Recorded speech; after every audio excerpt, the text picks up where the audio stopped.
En discutant avec vous, j'ai pu constater une grande motivation, beaucoup d'énergie, mais surtout des jeunes qui veulent occuper et prendre des responsabilités. Le message que je voulais partager avec vous est celui de la mobilisation, franchement. Donc toutes les différentes activités politiques, associatives et culturelles, je vous exhorte à être présents, parce que si nous voulons contribuer de façon significative aux différentes activités de nos pays, nous devons être présents. Donc la présence, je pense que nous allons réussir, et pour cela il faut du travail, de la prise de conscience et de l'assiduité. Donc voici le message que je voulais partager avec vous. Et c'est quelqu'un qui veut donner notre message par la suite. Je voudrais m'adresser justement à, je dirais mon petit frère, mon fils, il faudrait que je réussisse à nous trouver d'ici décembre un créneau avec votre association des étudiants de la Sorbonne. Comme ça, on pourra échanger sur la culture et sur la politique africaine. Alors, je peux compter sur vous. Je passerai par lui pour prendre mes coordonnées. Vous m'appelez à n'importe quel moment. Vous laissez un message, je vous rappellerai les minutes qui suivent. Merci. Bon, je veux juste rajouter un mot rapidement par rapport à tout ce qui a été dit. Je prends acte sur tous les échanges qui se sont faits ici. Donc moi, de mon côté, j'essaierai de créer une plateforme pour pousser encore le débat dans ses plus hauts retranchements, histoire de faire avancer la cause et de mobiliser les motivations et toutes les personnes qui seront aptes et à même à pouvoir conduire et emmener ce combat vers le plus haut. Donc voilà l'engagement que je prends ici. Merci. Alors, qu'est-ce que je peux dire par rapport à cette journée? Déjà, je tiens à dire merci, 1000 fois merci à Frédéric pour avoir eu cette idée de nous rassembler tous ici et échanger autour des préoccupations qui concernent notre pays, le Congo, mais aussi l'Afrique. Et d'ailleurs, c'est pour cela que Frédéric avait dénommé cette journée, journée pour la jeunesse panafricaine. La jeunesse panafricaine parce que cela nous rappelle le mouvement du panafricanisme né aux États-Unis pour défendre les intérêts et même la place de l'homme noir, l'homme et la femme noire dans l'humanité. N'oublions pas que le panafricanisme, c'est d'abord un mouvement qui est né en révolte contre la traite négrière, qui avait réduit l'homme noir et la femme noire en esclavage. Et ce mouvement né de l'esclavage a pris de l'ampleur avec les mouvements d'indépendance, les pères du panafricanisme africain comme Kwame Nkrumah, comme Julius Nyerere, comme Sékou Touré, en tout cas tous ceux qui ont travaillé pour la libération, le progrès, le développement de la pensée africaine et des jeunes États africains. Si on se retrouve aujourd'hui ici, c'est parce que l'Afrique va mal. La Méditerranée est devenue sans doute le plus grand cimetière africain. Et ici, il y a peut-être des frères et des sœurs d'autres pays, mais en majorité des Congolais.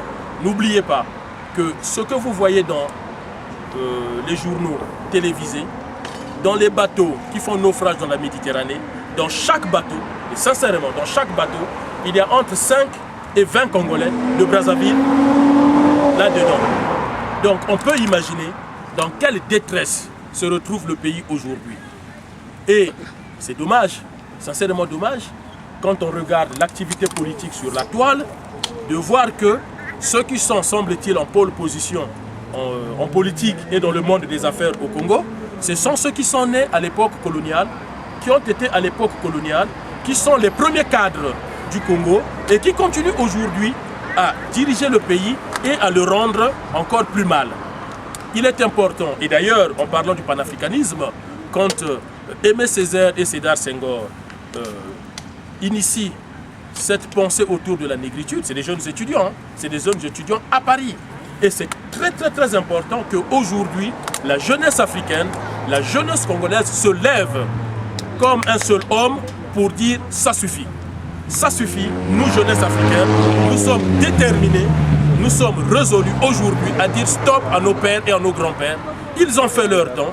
Le but aujourd'hui, c'est de réfléchir comment cette génération va passer la main à la génération future.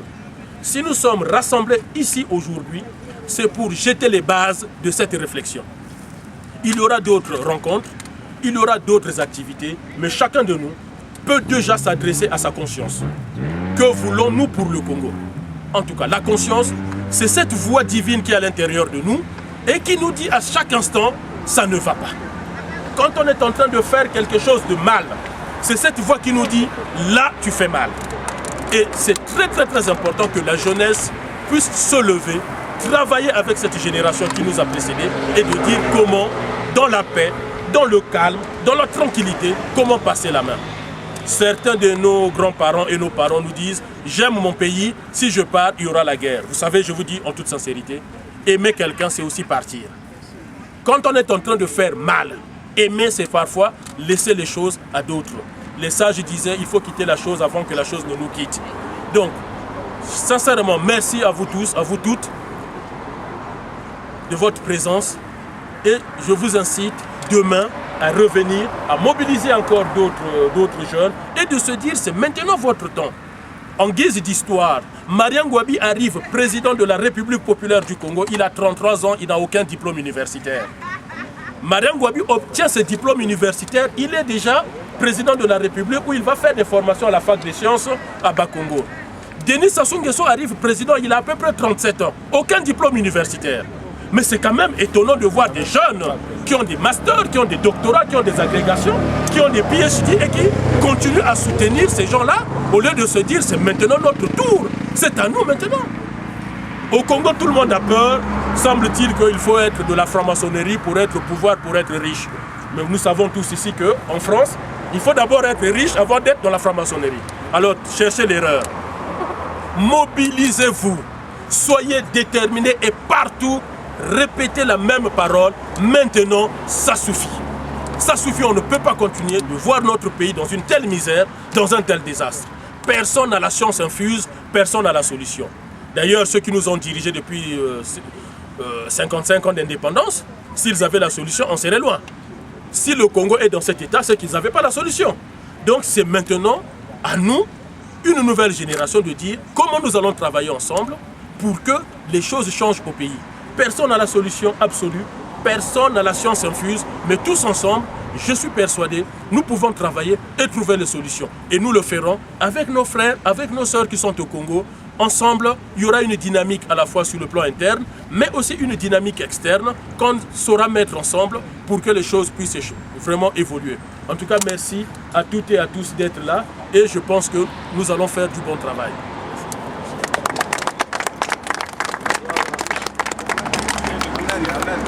Président Ange. Ange, la parole. Allez, vas-y.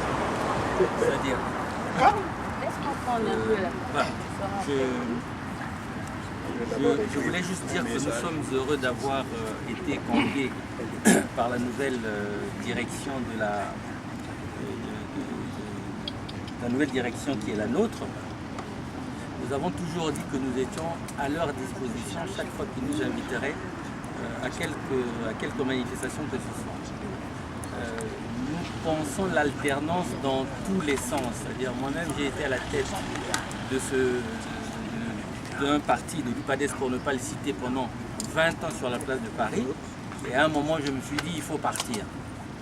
Il faut partir au bon moment et transmettre le témoin à une jeunesse qui est formée, qui est capable de reprendre le flambeau et de nous mener vers l'autre rivage. Je discutais tantôt avec des demoiselles qui parfois donnent l'impression qu'il n'y a plus rien de possible. Écoutez, regardez autour de vous, il y a des pays africains qui sont partis de très bas et au bout d'une dizaine d'années, ce sont devenus des exemples. Et tout est possible, ce n'est qu'une question de volonté. Et nous serons toujours avec vous chaque fois que vous souhaiteriez que nous puissions vous accompagner, que nous puissions, si par hasard nous avons un peu de compétences, apporter le nécessaire pour que nous puissions franchir une autre étape. Nous serons toujours disponibles. Je vous remercie. Et Liliane, tu as la dernière parole de ces filles. Non, moi aussi je veux parler. Merci. Mes chers frères et sœurs, camarades, chers compatriotes, les mots que vous souhaitez. Merci. Merci d'être là. Et moi, je prends la parole en ce moment en qualité de femme. Mon camarade à côté a dit que nous avons géré le mouvement pendant 20 ans. Et malgré que nous avons décidé de partir, moi, en tant que femme, comme je suis presque toute seule, je suis dans le mouvement. Aujourd'hui, j'ai besoin de donner ce témoin-là. À vous qui êtes là aujourd'hui. Il l'a dit, hein? Vous qui êtes là aujourd'hui. Vous savez, moi, la différence entre homme et femme, ça n'existe pas. Je suis un homme. S'il faut que j'ai tout ce que l'homme a, je les aurai. Pourquoi? Dans quel sens? Prise de position. Faire accepter ses idées. Donc, je vous appelle, je vous interpelle. Les responsabilités, aujourd'hui, on a besoin de la femme. Est-ce que vous pouvez me dire pourquoi on a mis à Bangui une femme à la place pour gérer la transition? Parce que d'un côté, les hommes nous ont montré leur défaillance. Parce que l'homme, entre l'homme, il est quoi? Se bagarre. Mais la femme, elle est maman. Elle est femme. Et dans toute cette coquille-là, il n'y a que du beau. Aujourd'hui, le Congo a besoin des femmes aussi. Le Congo a besoin des femmes. Peu importe l'appartenance politique. Le Congo a besoin des femmes. Donc je vous interpelle. Moi j'ai un sac au dos qui pèse maintenant. Je voudrais le transmettre à vous les sœurs. Donc venez, n'ayez crainte. Positionnez-vous, c'est tout. Ne venez pas pour faire oui, oui, oui, oui, oui, amen, amen. Non, ça, je refuse. Le oui, oui, oui, oui, amen, amen, là, non. Parce qu'ils nous ont prouvé autre chose. Ils sont incapables. On a créé des mouvements de femmes au pays. Moi, j'ai été un peu frustrée. J'ai dit, ben, pourquoi créer un mouvement de femmes alors qu'une société, c'est femmes et hommes? Mais je me suis réassis, j'ai dit, mais tiens, c'est normal. C'est normal. Parce que les décisions de demain, c'est l'homme et la femme qui devraient les prendre. Mes chères sœurs, mes chers camarades, venez, n'ayez pas crainte. C'est des petits grands papiers. J'en ai terminé. Merci. Je pense que j'aurais bien voulu que la personne la plus jeune du groupe, je cherche à se voir qu'est-ce que... Il est là. C'est lui le plus jeune. J'aurais voulu qu'il parle avant que je puisse intervenir. Ouais. Ok. Eh bien. Ben moi, déjà, premièrement, sur le plan de la jeunesse, je suis à fond avec vous. C'est vous qui avez organisé ça, c'est ça? C'est une très bonne idée, premièrement. Parce que ben, la jeunesse ici en Occident, la jeunesse africaine en Occident, elle est, entre guillemets, pour ne pas dire déviante. Voilà, le mot parfait c'est déviant, elle est déviante. Et on a besoin d'être remis sur le droit chemin. Parce que les capacités d'un jeune aujourd'hui, africain, avec les notions de l'Occident, ça peut faire que du bon, entre guillemets. Donc c'est quelque chose, c'est un bon projet et personnellement je suis dedans. Voilà.